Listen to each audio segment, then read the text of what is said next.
I'm Lokadia. I am one of the counselors here at Westwind Counseling.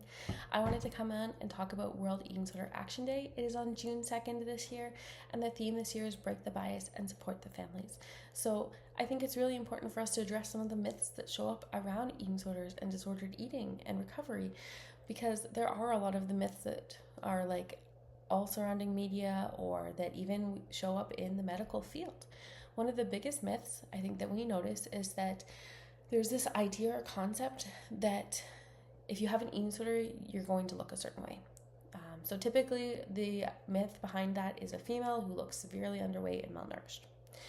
Unfortunately, that is just not what an eating disorder is. An eating disorder can show up in both male and females.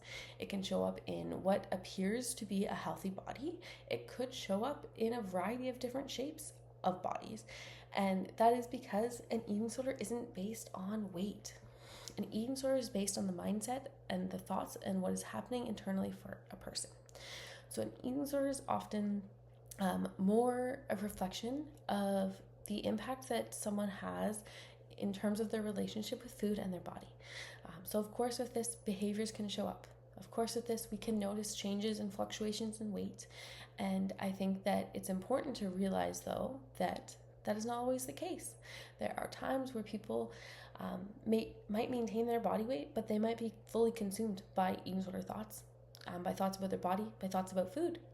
So in this case, I think it's important for us to acknowledge that the severity of an eating disorder is actually not based on what shows up in blood work or lab work or at the doctor's office or in a number or in the shape or size of our body. Instead, the severity of an eating disorder is based on how much of your life is this consuming. How much of you is being pulled away because of the thoughts that you have about food in your body. And there is no sick enough to get better. There is no level that you need to feel or be consumed by in order to believe that you deserve to get better.